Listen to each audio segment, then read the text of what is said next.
Hi everyone, Linda from Longstone Crafts here. After my last video, my daughter had a look and she said, Mum, you didn't show anybody how to actually roll clay in the pasta machine. So that's what I'm going to do today. But first of all, I'm going to show you how to clean it. Now, I'm going to take it apart here. Lefty loosey, righty tighty, that's how I remember. The first thing I do then is these are the rollers here, okay? First thing I do is I'm going to get a baby wipe. Can't beat baby wipes. And I'm going to just clean the roller and put my disintegrated handle, as I told you the last day, in. Now this is easier when it's clamped down, and as you roll around, oh, there's a big bit of dirt. See the dirt that can actually be on the rollers. Okay, so I'm going to go anti-clockwise, and then this way again. And then most important, get some blue tissue. I buy this in my local hardware shop. I think 6 rolls of it for €13. It's great for cleaning windows. And just dry your rollers here. And again, you'll see tiny little bits of clay there coming off. And that's it. Okay, so it's clean there now. Now, one other thing I forgot to tell you is at the back of these pasta machines, I don't know, can you see in there? There's a little trough. If I can get the camera angle right. See all that dirt in there? That'll stay there, I guarantee you, until you wear rolling white clay. So what I do is I have a skewer. I just get it in there. Wait till you see all this debris. Oh my goodness.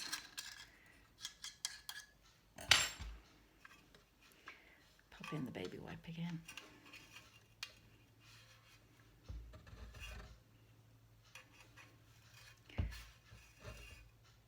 See all those bits? They will all come out. I guarantee you when you're rolling clay that you don't want any dirt on. Here's a huge, it's all accumulated together. Let me show you this on the skewer. See that? All different colours. And as I say, it accumulates in that little trough under the rollers.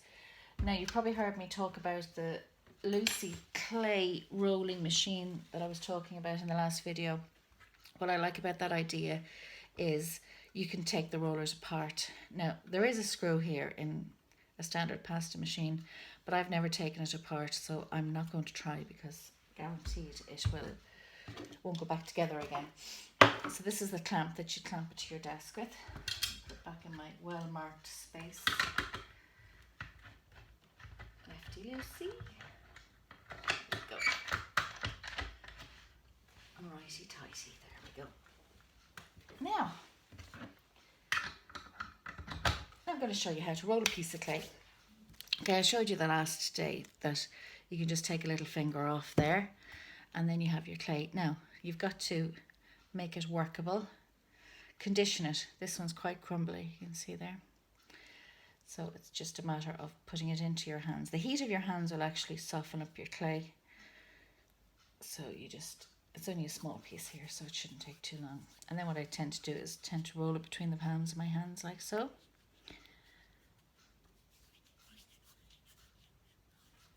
Great exercise for anybody that has carpal tunnel, which I do.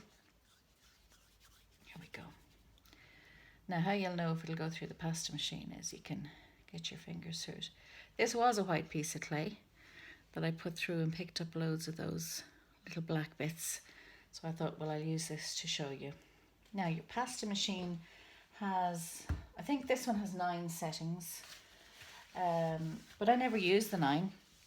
I kind of only use number 1 and maybe up to a 4 or 5, because after that they get too thin and they break. So what you do is put it down between the rollers and twist your rollers there. And there's more of the stuff that I missed, see? But anyway, let's ignore that for now. You fold the clay over and you put it back in the folded side down, because that gets rid of all the air bubbles. And again, oh my goodness, there's green and pink in there as well.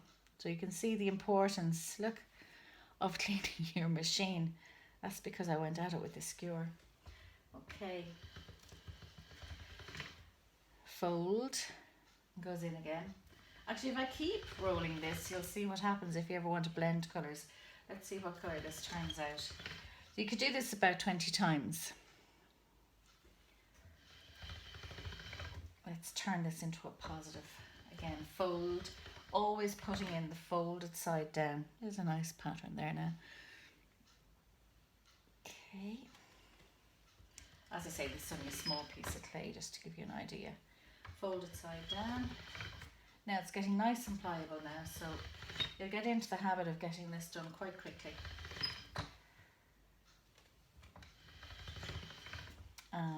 If you end up with a piece, like sometimes I'd have clay there stored for quite a while, when you go to cut it, it comes out quite crumbly. If you put it in your hands, the heat of your hands, or pop it in your jeans pocket and go about doing the housework, the heat will actually soften it up quite a bit. So let's see, now we've got a lovely dirty grey colour, or dirty white.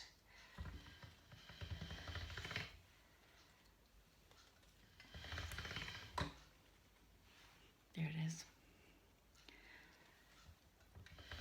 So keep rolling, rolling. And that's how you use your pasta machine. It's not too bad now. But you can see this is a nice pliable piece. It'll be fine to work with once you can stretch it. And you can go down your dials. Let's have a look at how thin I can make it. Let me just do 2 more of these and I'll show you. So let's go down 2 steps.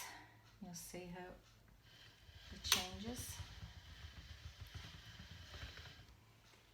So it comes out like this. Very, very thin. And this is what happens, it tends to break. So let's fold it up and bring it back up a setting, like so.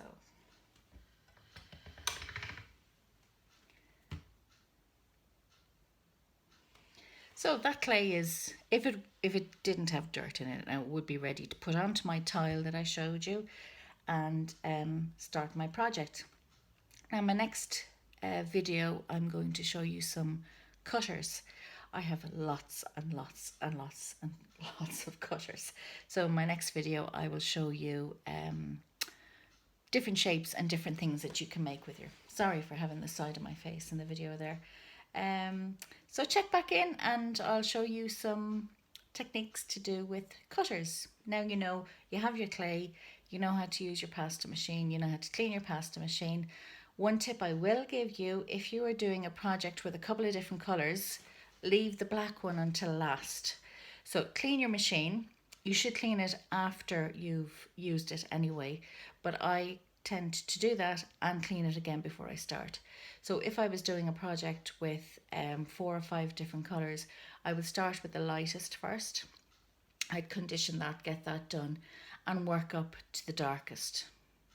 Because your hands, you mightn't see the dye on your hands, but it does pick it up. So if you start with the lightest colour, chances are the dye from the lighter clay won't show on the darker, if you know what I mean. Rather than doing it the other way around, you'll end up, if you're using a red piece of clay and you work the clay, and even if you go wash your hands or use a baby wipe, guaranteed it will still be, the colour will still be in your fingers, and you'll be working away in your lovely piece of white clay, and then suddenly you'll see a hue of pink off it, and that's devastating, especially if it's your last block of white and you need to go buy some more then. On that point, I put in the last video, polymerclay.ie was where I got my clay from. I think they're actually gone because I went to have a look at that site and it came up page not found. So my lesson learned is check out my my sources before I actually make the video. So I'm learning with you. So I hope that helps. And as I say, check in next time and I'll show you how to use cutters and things for your projects. Nice seeing you. Bye.